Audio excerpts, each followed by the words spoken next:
It doesn't matter if you end up selling pots and pans in a supermarket basement or selling an idea in the boardroom.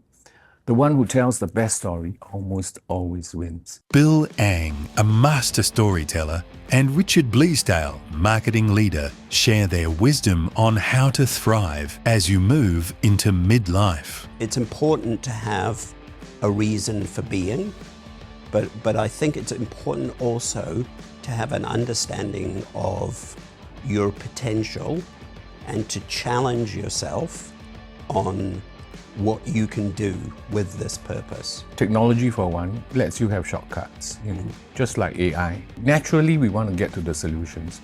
So a lot of us don't look under the hood. We don't study the craft. And I think that's the biggest challenge for the world today.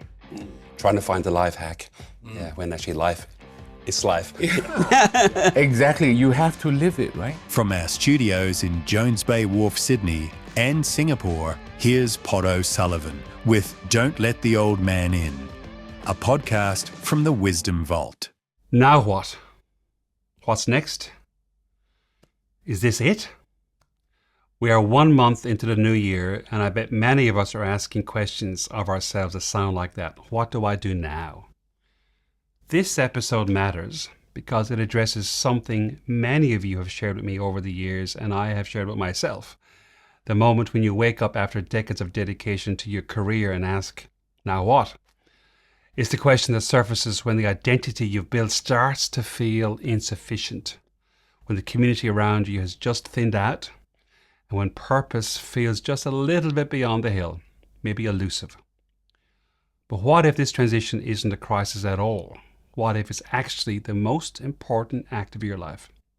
Today I'm speaking with two remarkable storytellers and creative leaders who are living this question in real time. Bill Ang is the brand and social media director at Singtel, the largest telco company in Southeast Asia.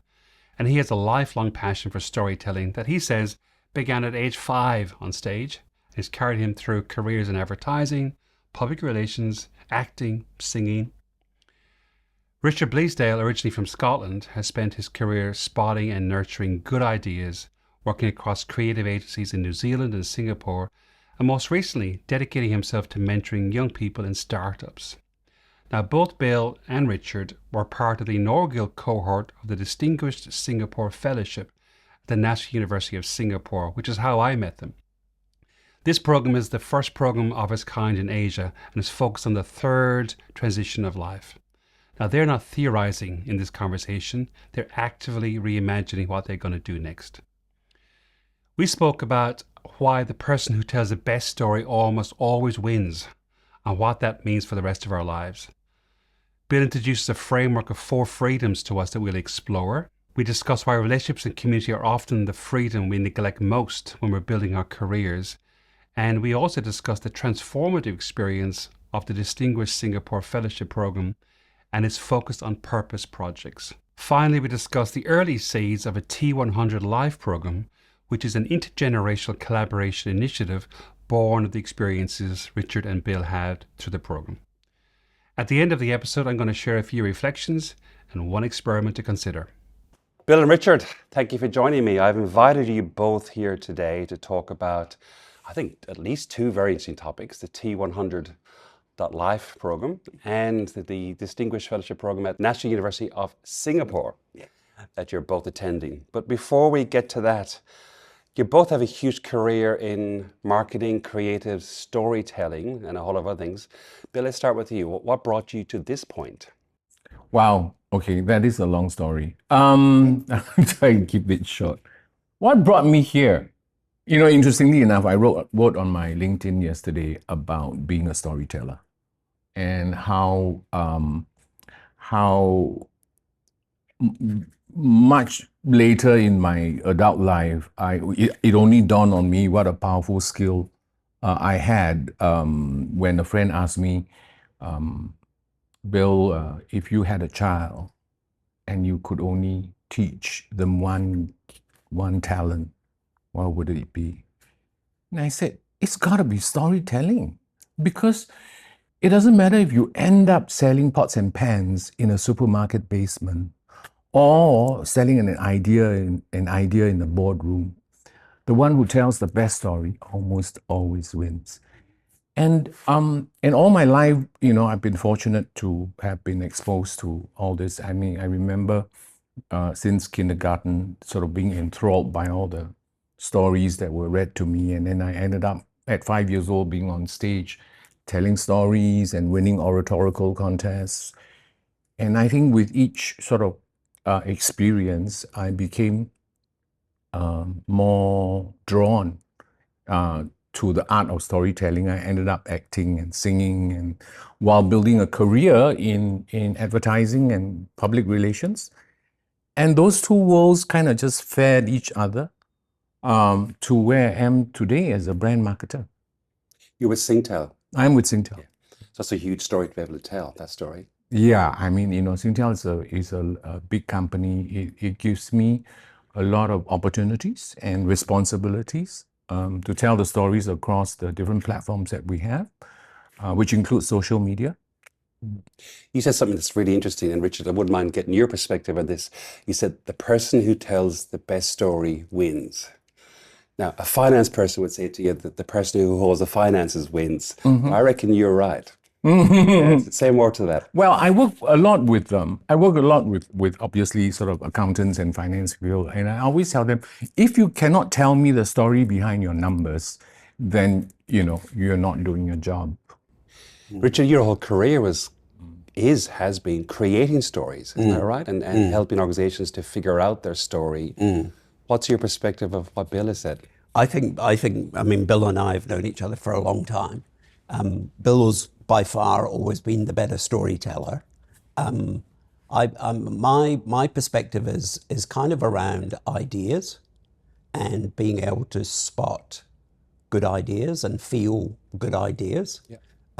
That's, I guess, where I think my talent has kind of developed over time. One of the many reasons being my father wanted me to be a chartered accountant. And This is in Scotland. Yeah. And so I immediately wanted to run as far away from that as possible. So well, you did. You ran to New Zealand. Yeah, totally. Exactly.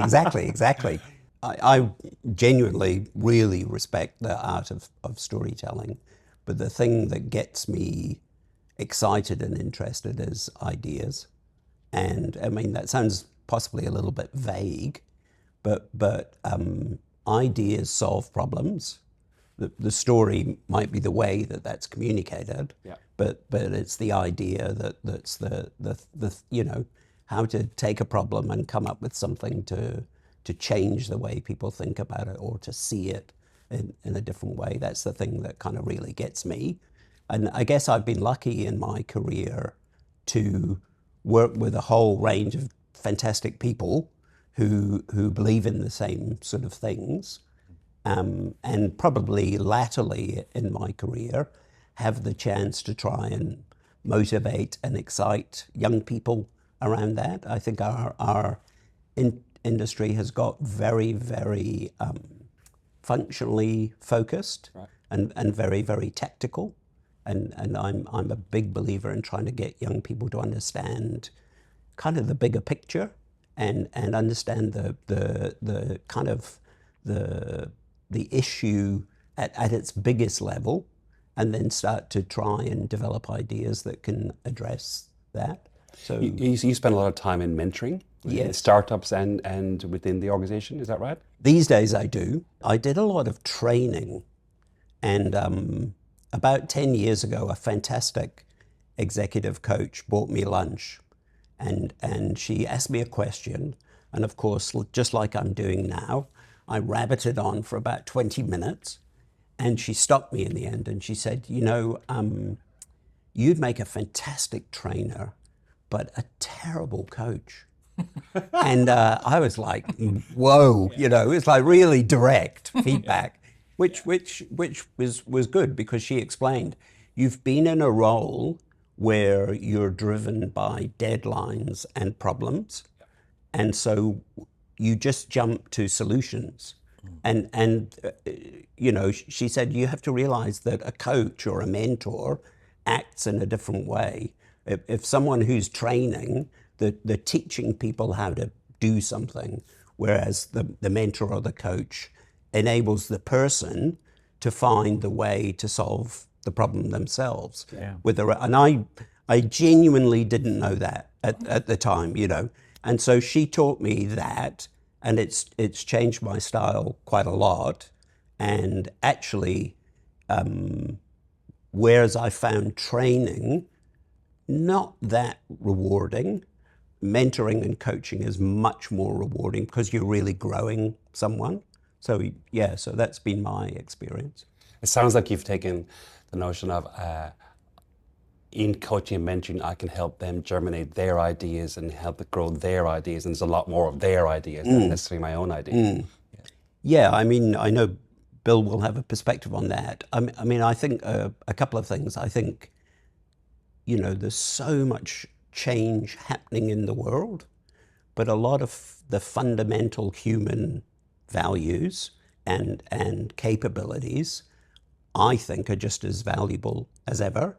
And everyone's focused on the change, and no one's focused on what doesn't change. That's right. What's consistent? Yeah. Because there are a lot of shortcuts. Yes. I think technology for one lets you have shortcuts, just like AI. And I think when you have too many shortcuts, coupled with what you were saying, naturally we want to get to the solutions.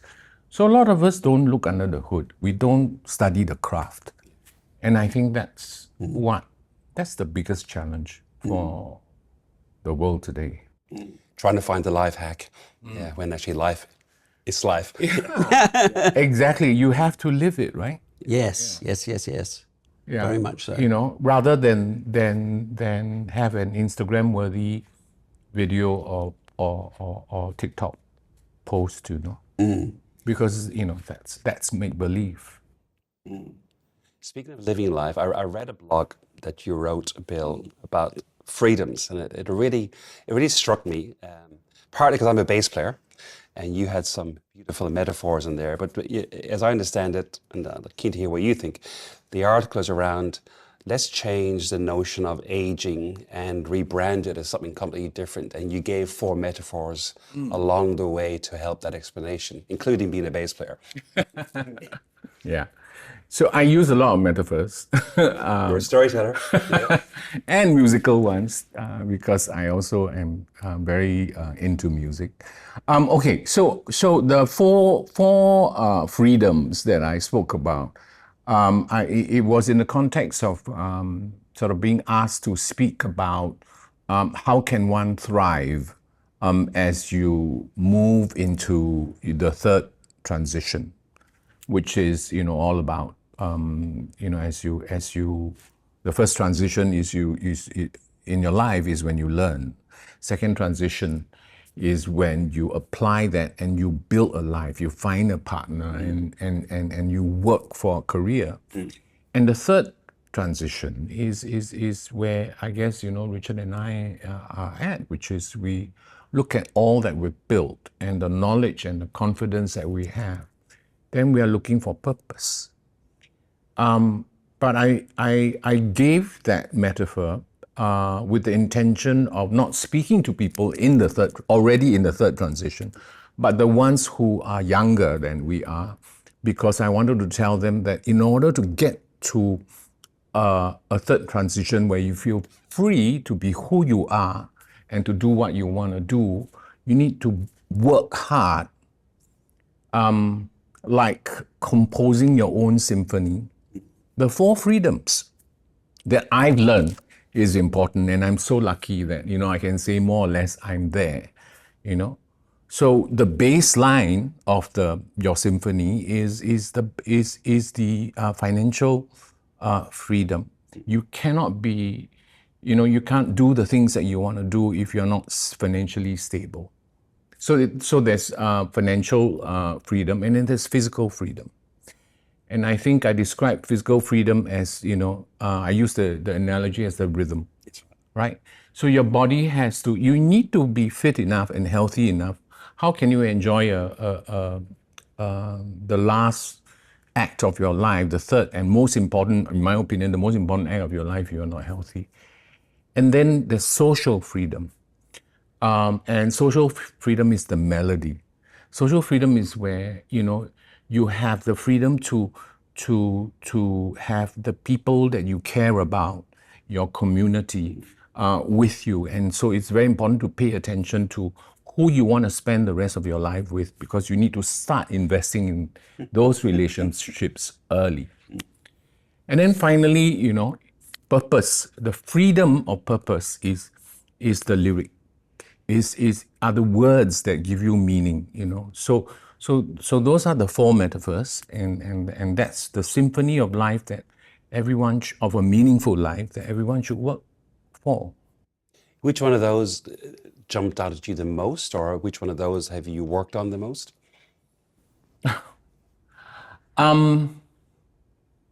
think it's easier to say which is the one that I forgot about. Okay, fair enough. Fair enough. And usually it's about relationships and community. I think when you worry too much about building a career and all that, and you have all these wonderful dreams about where you want to be with your purpose, you forget that it's the people around you that will help you get there. Or you tend to go, I'll have time for them.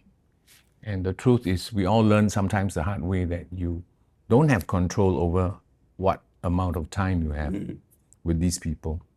How about you, Richard? Yeah. I mean, I think personally, the purpose thing is only something that I've come to as in terms of its relative importance in the last few years, probably the last 5 years. Right. To be honest, I've been busy living my life. I don't know, Bill's much more strategic than me. I've never really had a plan. I've just kind of experienced what happened, and lived in the moment, and that's great. I think, for a certain amount of time, but then, particularly over the last 5 years, I have two grown-up daughters who are 30 and 27. I'm sure I'll get their ages wrong. And I'm sure I'll be in trouble. They were 13, 27. They were, at a point in time. I know that. Whether it's this point in time, we don't know. And they're getting to a point in their lives where they're buying their first houses. They're talking about settling down. They're into their second jobs or their third jobs. And I can see their life journey starting to map. And it worries me a lot, because it's identical to my life journey, which has been very, very work-focused, to be fair. So the purpose thing personally really matters to me now. And for me, the thing around purpose, actually, it's important to have a reason for being, but I think it's important also to have an understanding of your potential and to challenge yourself on what you can do with this purpose. You know what I mean? How far you can really take it.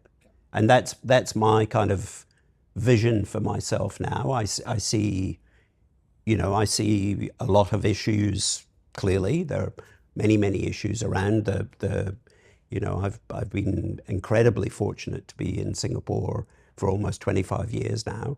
It's an amazing place to be based, and it's I owe Singapore a lot. It's given me a lot, so I have a feeling about purpose, but also about change. Fundamental change, like this idea around intergenerational collaboration towards changing views towards aging.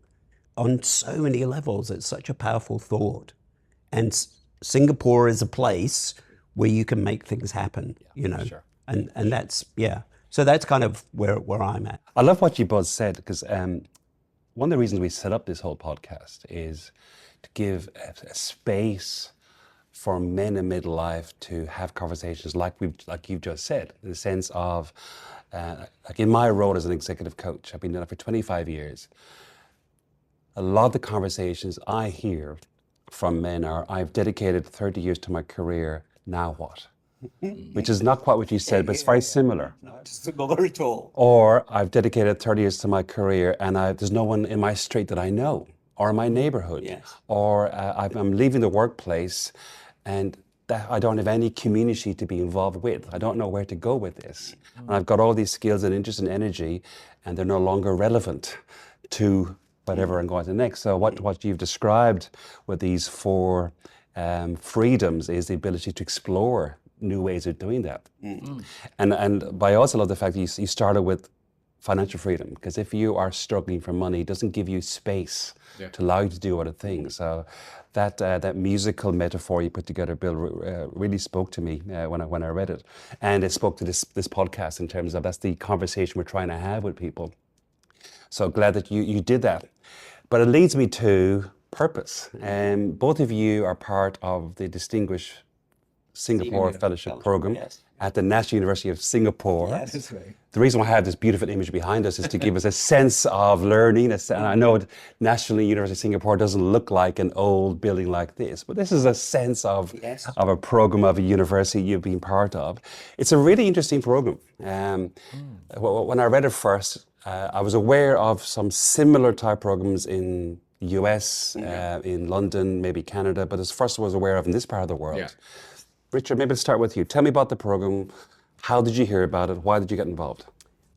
So how did I hear about it? I was lucky to be doing some sort of consulting work with NUS and particularly the School of Continuing Adult Education, which is known as SCALE, which is where the program was developed. So I was lucky to get asked to give some perspectives on it quite early. And it kind of just exploded in my mind when I heard about it. I could feel kind of something that I needed to be doing, you know. And I personally, I've also formally come to learning quite late in my career. You know, I went to university in the UK, I did well, I got a job, I started working, I did some bits and pieces, but I never formally stepped back and kind of really reviewed things. So it was always on-the-job learning for you? Yeah, totally, yeah. And you know, that's great, and it's very practical, but it's not particularly mind-expanding. So how have I found it? It's incredibly motivating on many, many levels. I mean, the way the program is structured is it opens your mind to a whole range of different topic areas. Basically, NUS has brought the best of what and who it can to the table to challenge us on different topic areas. So it's incredibly mind expanding. The cohort of people, there are 21 of us. I think it's a real mix, which is fantastic. And there's an incredible kind of camaraderie that's been built very, very quickly. In some respects, we're all going through the same thing. So, you know, it's a bit of a mass counseling session, I guess. And maybe it's kind of taking on some sort of cult-like feeling now. You know, we're all kind of in this thing together. It's a safe space, which is very powerful, actually, because you can share what you think. It's a very discussive environment, which, you know, if I think back to when I went to university, we didn't do a lot of discussing. It was a one-way conversation, wasn't it? Totally. So that's been fantastic, and we're also, as we go through it, we're, you know, challenged to think about what are described as purpose projects, but in essence, you know, kind of incubating ideas and really thinking about, not necessarily commercially, but thinking about bringing them to market and how to get an idea to happen, which I love that. You know. It speaks to you naturally. Yeah, totally. Yeah. So And we're getting close to the end. We've not passed yet, so we're still candidates. But it's been a great process. It's a 13-week program. Yes. And the output is you design some sort of purpose-led or purpose-oriented. Yeah, we call them purpose projects. Just to add to what Richard is saying, for me, it's very similar. I think one, I agree, I think everybody on Earth will actually go through sort of the same milestones, and we will all will arrive in different ways, but we will reach a point like where we go, oh, what now, right?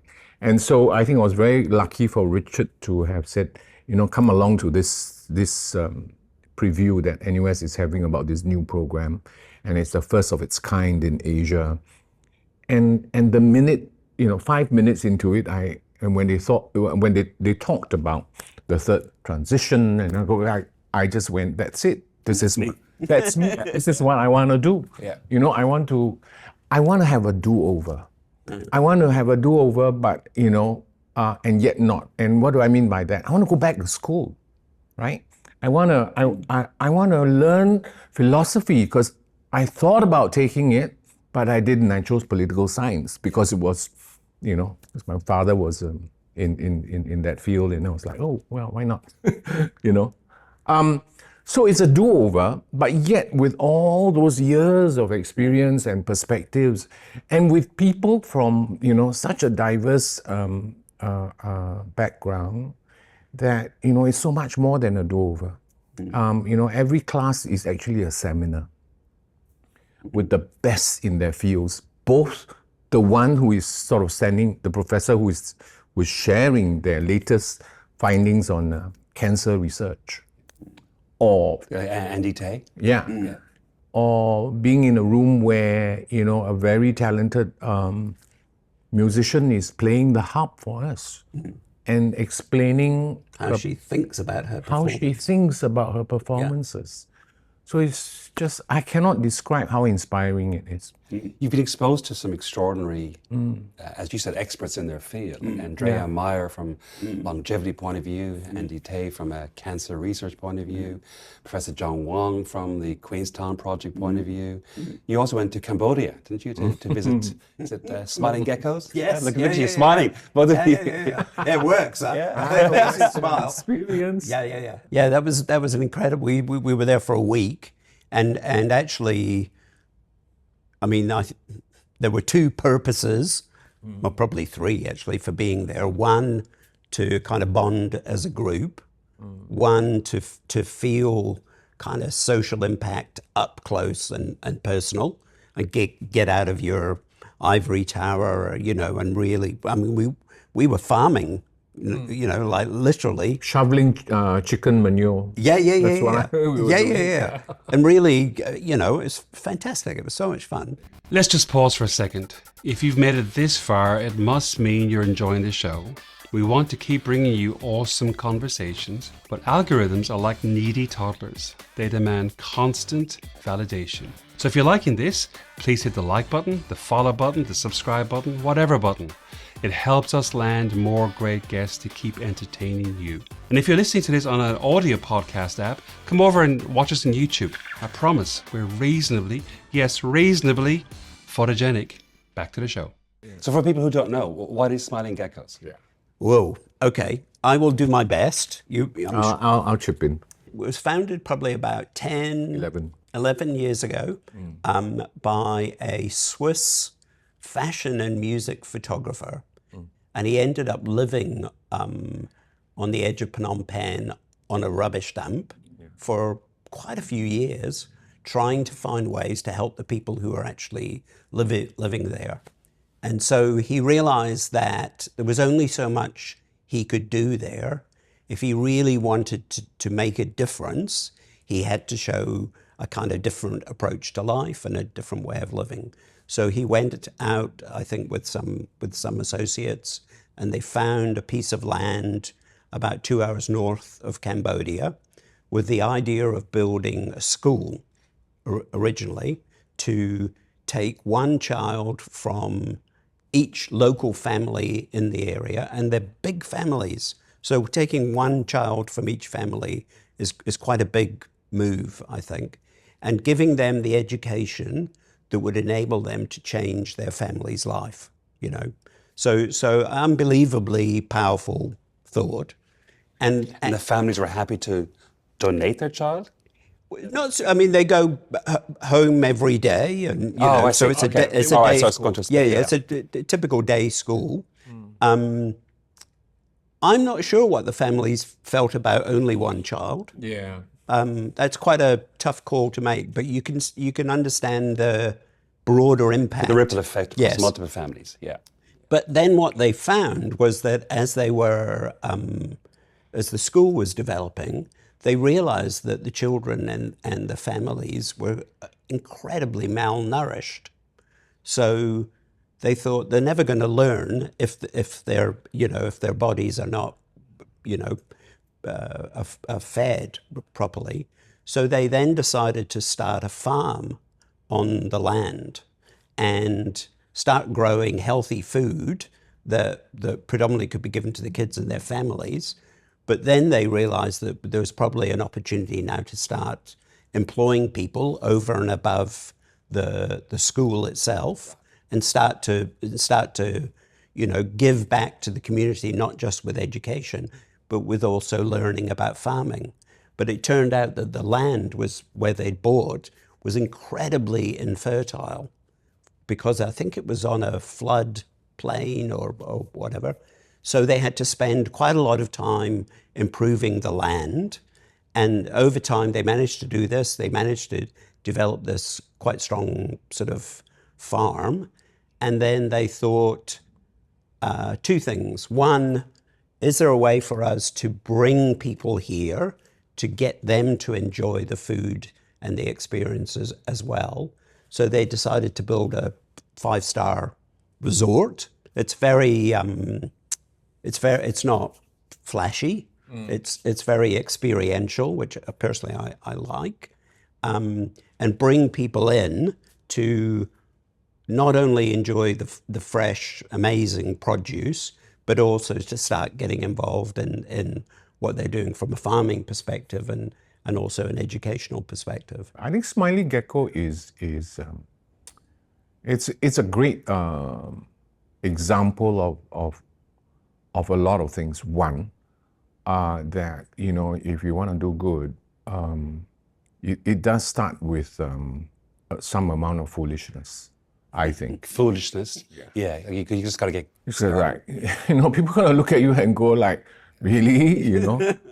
And yes, really, he Hannes, the founder, he was quite an extraordinary man in his own right. who was already quite an extraordinary man in his own right. And I think he's extraordinary because of his gumption and his, and so he made this oasis in the middle of nowhere for the local Cambodians, for education, for nutrition. And then, it now allows people outside of Cambodia to come and, for me anyway, look in the mirror, because when we toured the rural parts of Cambodia, it reminded me of Singapore in the 70s. In some of the more rural parts of Singapore and Malaysia. And I think about it and say how fortunate we are to have climbed out of that. And there are people out elsewhere in the world who need help, And so it was extremely powerful on a personal level for me.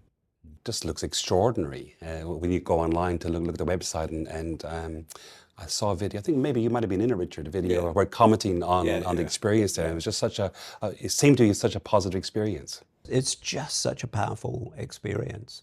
Do we know yet what the ripple effect across the families and back into the communities is like, in terms of the original intention of eradicating poverty?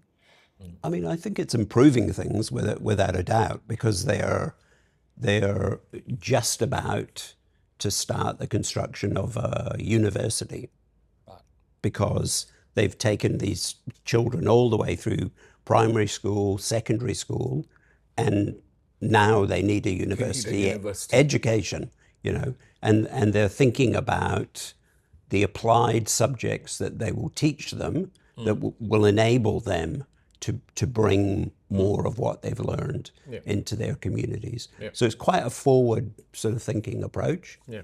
Well, we do know that the two main levers to eradicate poverty are education and capitalism in terms of people being self-sufficient. So Yeah. it sounds like this venture is trying to do both. Yeah. So if I'm not wrong, I mean, I read that, in the 11 years, it's sort of the community that's benefiting from the Smiling Gecko project has grown from, a few sort of isolated families when they first arrived to, I think, something like 30,000 people are benefiting, in one way or another. Yeah.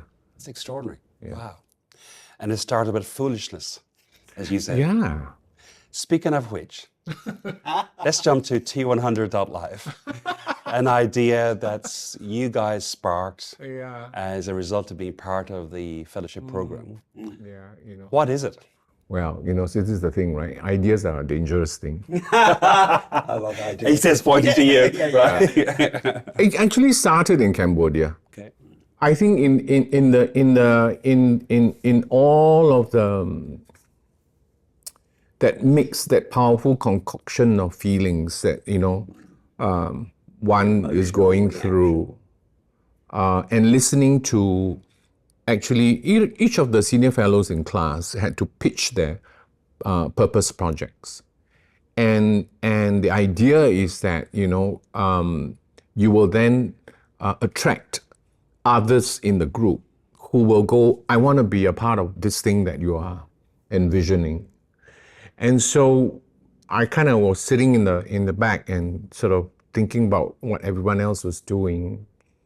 And then I thought, oh, actually they need storytellers like me and Richard,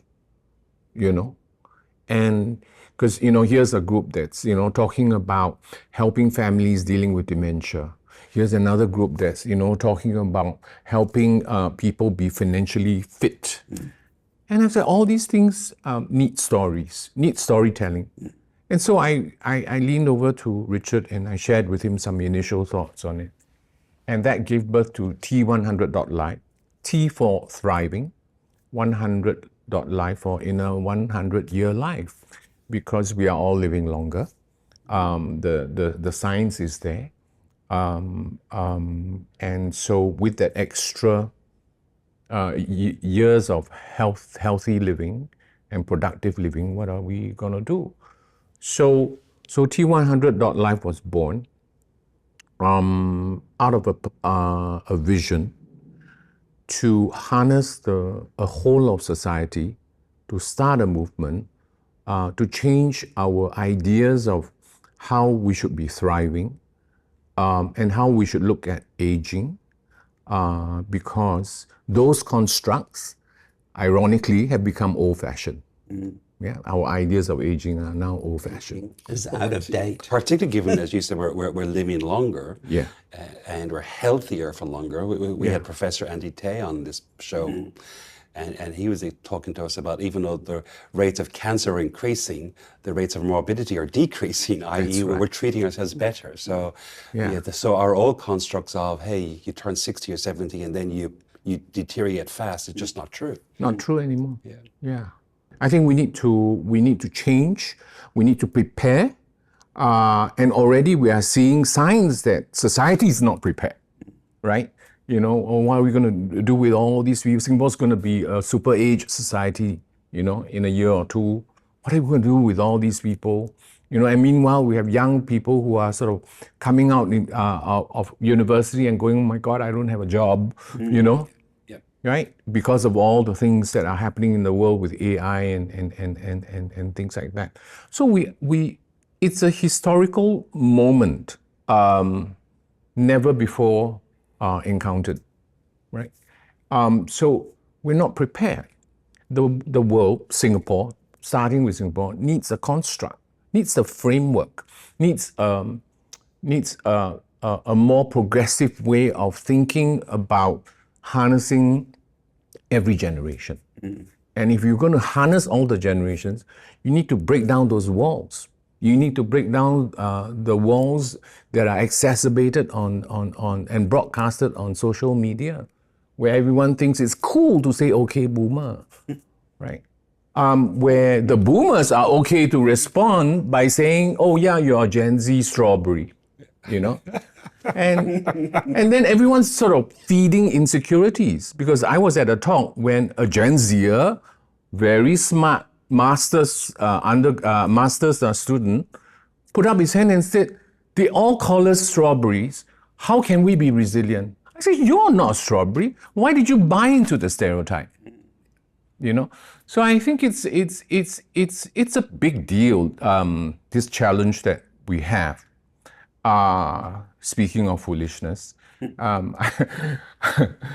we'd like to, you know, thankfully with Richard with me and a couple of my other colleagues, we want to start a movement, and it will, you know, it will be T100.live as the vehicle that will propagate that movement. So tell us about the movement, Richard, in terms of what are you moving towards, or what are you moving for? So we're thinking about a few areas. One is the power of the cohort of DSFP and the cohorts to come. How can we harness their wisdom and knowledge and capabilities and apply that more to more mentoring and coaching of younger people? That the learning and knowledge transfer aspect is quite important. We're also thinking about telling stories, as Bill said. It's funny, on the course, we all started the course by telling our stories, you know, and my God, the stories are diverse. They are so diverse, but they're all interesting. And I think the capturing and telling of these stories will be quite powerful. We've some thoughts around as a way to kind of shine lights, setting up some sort of way of championing superheroes that are doing this sort of stuff already, whether it actually really doesn't matter from which walk of life. But there is an opportunity to really start to champion some of these people, particularly people who are doing incredible things intergenerationally. I think that opportunity exists. And when you say intergenerationally, do you mean they're doing things to prevent issues carrying on intergenerationally, or they're changing narratives intergenerationally, or what are they doing? Can be both of those things. Can be very, very basic things. Can be much, much more strategic things. I think, I mean, one of the things I think, I'm clearly a non-Singaporean, you know, Singapore's story of over the last 60 years, there's no doubt in my mind that one of the things that's made it really successful is the intergenerational relationships that existed throughout probably the first 2/3 of that 60-year story. That's one of the reasons that Singapore has been so successul, no doubt. And for folks who are not aware of that story, can you just tell us what that continuation was? I would defer to Bill on that. Being a Singaporean, I don't think it's my story to tell. I don't know whether it is any sort of unique to us, but I think let me explain by giving you an example. I think today, and it exists in quite a lot of places in Singapore, at the workplace, Singtel has 4 generations in their workforce, you know. And I think navigating that kind of intergenerational collaboration is not easy. And, you know, and when I think about the silos that we have between generations, I think that sort of exacerbates the problem. What a pity if we don't have, we don't equip people with the right skill sets, you know, to have intergenerational teams that can thrive. It starts with learning how to communicate. Young people do not like, you know, older people telling them in my day, you know, this is when I was, you know, And I think it gets boring, you know. So I think for those of us in the older more senior and wiser generations, we need to learn how to impart skills, and we need to learn how to guide. We need to learn how to, what's that phrase that I heard? Not take charge of people, but look at them as people in your charge, and help them along. We were talking about coaching and helping people discover. I think, if you are a more experienced person in an intergenerational team, that you need to learn. And I think with younger people, I think, it's just about learning to see beyond the superficial and the memes that you've learned to be familiar with, as you grow up, sort of, and understand that there's value in all kinds of interactions with all generations. One of the things I've noticed in the last couple of months, the more the language around AI and the power of AI and the benefits of AI is coming to our radars, the more the interconnectivity between humans is becoming more important. And that ability to have a conversation, particularly between, as you said, the wise elders, our generation and younger, because they can get advice from ChatGPT far faster than they get it from us. And we'll go there naturally. And in a more articulate way than a human. In the way they want to hear it as well. Yeah, the way they want to hear it. Yeah, so we have to have a different conversation. Yeah, I think two things on that. I think there's a big difference between intelligence and wisdom, in my opinion, and there's plenty of artificial intelligence around. There's not a lot of wisdom, and I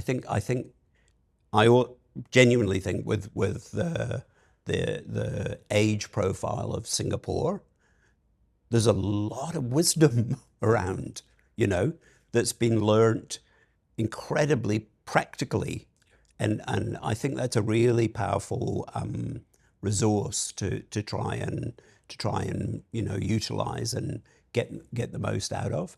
And then to what Bill is saying, I think for most people it takes you a hell of a long time to work out who you are.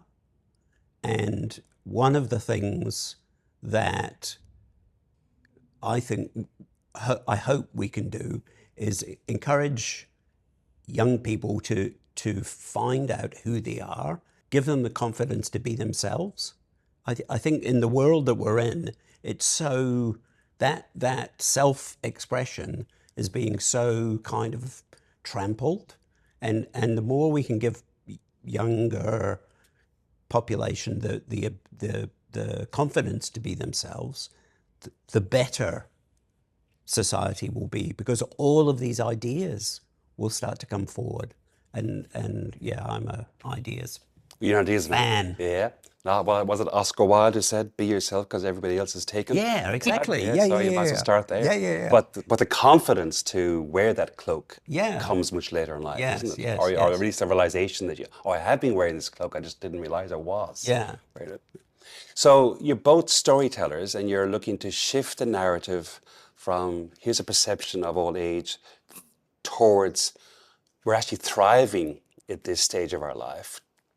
What are some of the practical things you're thinking of doing with that storytelling? Is that ready for revealing yet, or is that still in the gestation mode? We are in the process of architecting the plan, if that makes sense. But we know, because I started in public relations and studied political science, so I kind of have a fairly good idea of what it takes to start a movement. And so it will require a few things. One is, some kind of a national recognition of people who are living a life of thriving, So we need to hold up these models of progressive and thriving sort of living, both in individuals and with organizations.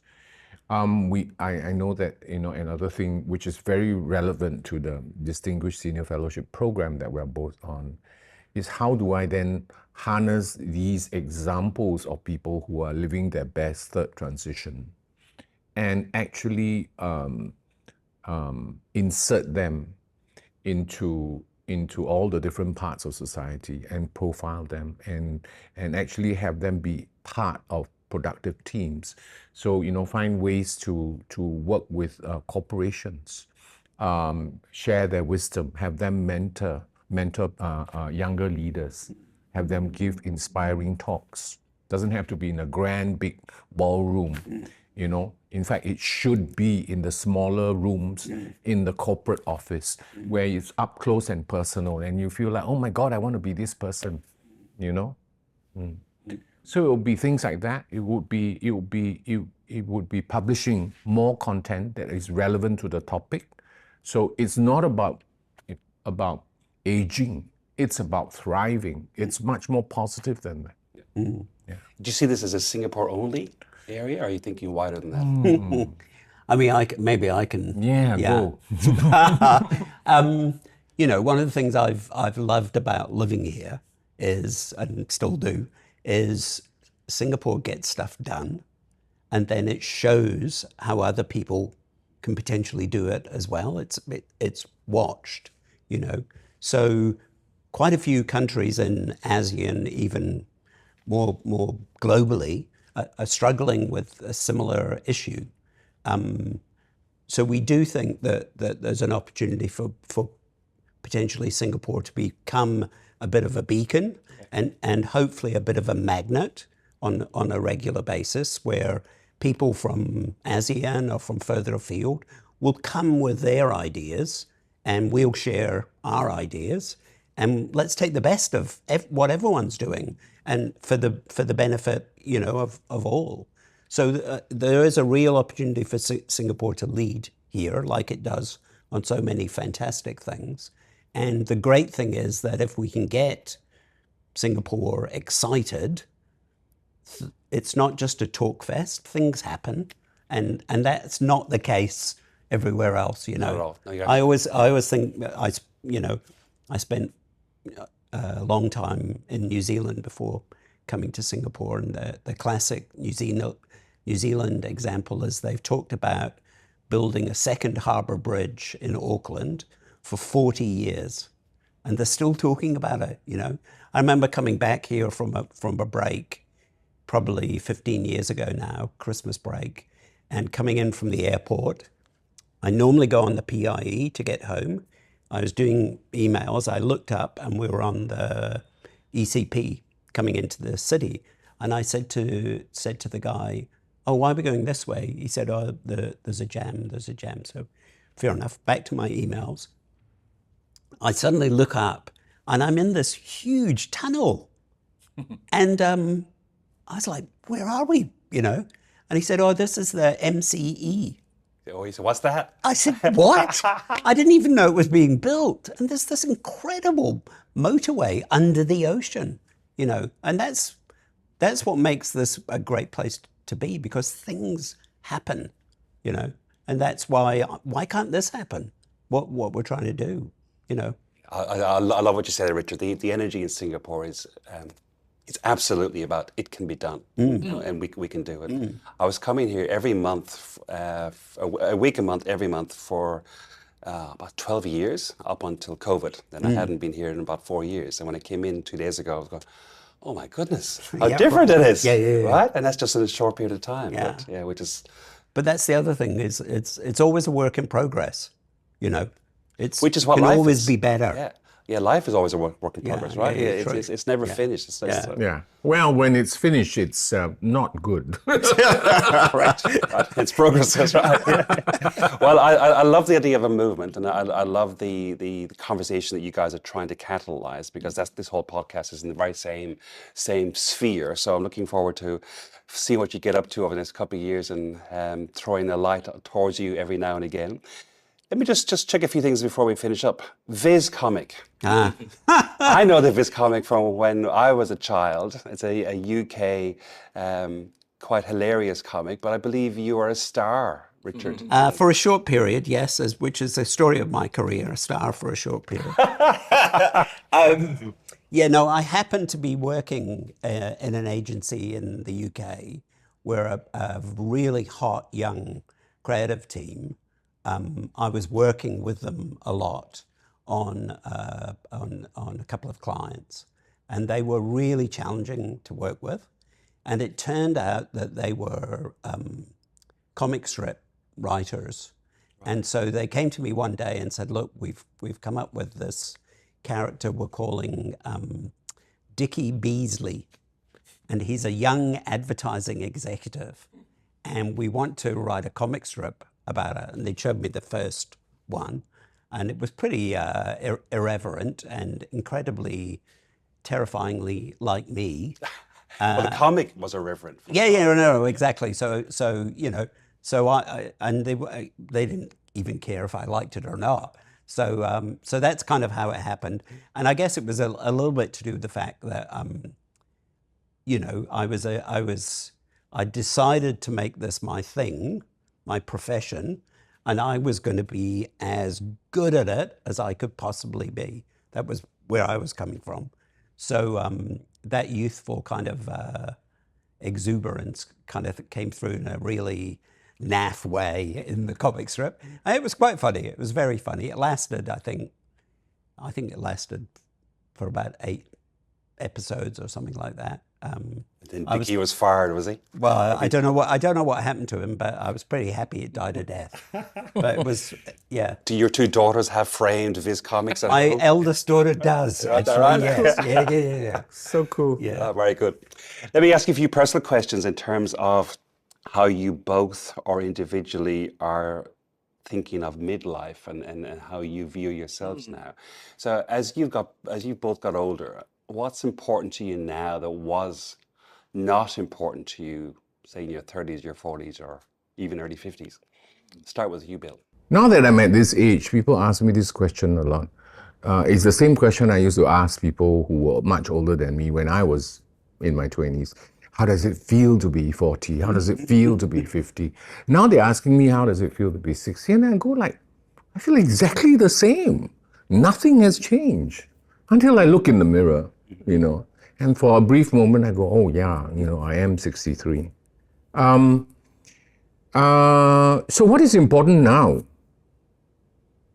Again, I think my answer is not much has changed, except the realization that there is an expiry date. And so that I'm in a bit more of a hurry, if that makes sense. In a bit more of a hurry to, and not in grand ways, in a bit more of a hurry to make more music, which is what I love. In a bit more of a hurry to experience my partner Bonnie, because I'm realizing, oh my God, the time is limited. And I'm in a bit more of a hurry to enjoy moments like we're having, and sort of say yes more, So that has changed. And for you, Richard? Without a doubt, what matters to me now that didn't matter to me when I was 30 or 40 is the future, and to Bill's point, the realization that there is a point in time, no matter how, I've never thought about that, and probably until the last 5 years, I think. And so with that, making a difference over that time, that's the thing that consumes me, is tangible change. And you know when you're in those sorts of conversations. That's my wisdom, I guess, is I know, like we had an incredible conversation last night with the president of NUS, who came and talked to us about NUS and what it's focused on. And it was one of those, when you're in those material conversations that can make a difference. I particularly focused on getting in those and trying to communicate in a way that will encourage people to get on board. What would you think the 75-year-old version of Bill would be asking of you? You know? Why didn't you have more Botox? Why didn't you go for that facelift? Good question. I don't know. I don't have sort of grand ideas about what I should have accomplished by 75. Everything I do, honestly speaking, selfishly. You know, so I love singing, first and foremost, because it makes me feel good, you know? And yes, then all the good things that come with working hard at it comes along, you know, connecting with people and sharing your passions and things like that. So all through my life, it's that. So I hope 75-year-old me will go, yeah, we had a good time, will tell me, you know, we had a really great time and you didn't waste your time, you know. That's all. Yeah, much more wisdom than you're going to get from me. I got Scottish accent-ish. It's funny because on NUSDSFP, one of the things that we had to do was create an avatar of ourselves from probably about the age of 30 and answer questions from ourselves in the past. So we talked a little bit about also having a future me, you know. I hope that my future me will be asking me, did you do what you said you were going to do? And for me, it's a bit serious, I guess, but kind of a bit of holding to account. And you know, when you get to this age and stage and you start to voice things out, you know, you're making a commitment to yourself. And so I'm interested when I'm 75 if I've actually done what I say I want to do. He's going to go, why did you kill Dickie? Yeah, maybe. Yeah. Bring back Dickie. Bring him back. What did you do with him? Yeah, true. Yeah. Gentlemen, it's been a real pleasure having you both on Don't Let the Old Man In. Thank you for making time. I have one final question for you. You've both used the word wisdom a lot today. In terms of wisdom of people in Singapore, in terms of wisdom of super aging, etc. What are your final words of wisdom for our listeners? Words of wisdom. Okay, I'll get. I don't know how wise this is. One of my favorite Chinese proverbs. I can't say it in Chinese. I apologize. But the translation is roughly, the mountains are high, and the emperor is far away. I've always loved that. And to me, what the wisdom of that is, it's kind of like seek forgiveness later, you know, just have a go, you know, don't wait for permission, just have a go at doing something, you know. And I love that Chinese proverb because I've spent my whole career apologizing for things that I didn't ask permission for. But I think attitudinally, it's a really good piece of wisdom. I've never heard that before. That's brilliant. Okay. I love that. Yeah, it's a great one. Yeah. Bill? This podcast is called Don't Let the Old Man In. So I think, you know, don't let the young man out. You know, don't let him leave, you know.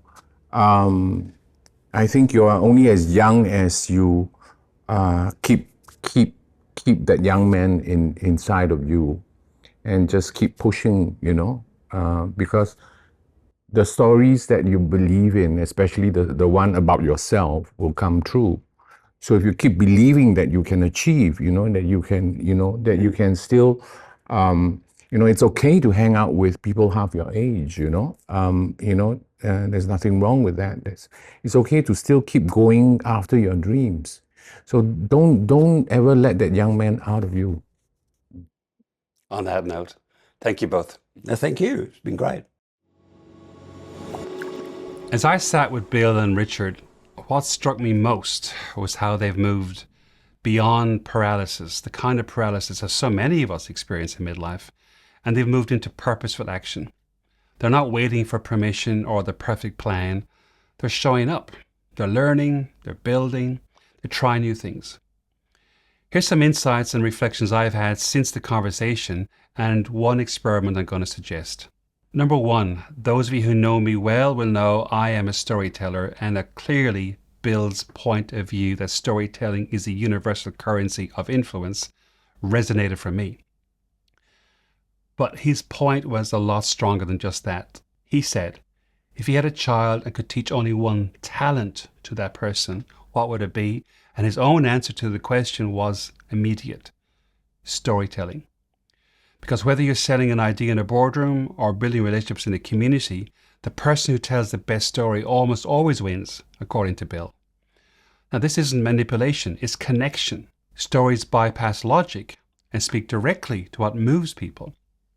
As we navigate the third transition in life, i.e. that midlife sense of our life, our ability to frame our own narrative, our own storytelling, the stories that we tell ourselves, the story of who we have been, who we are today, and who we are becoming, becomes our biggest asset.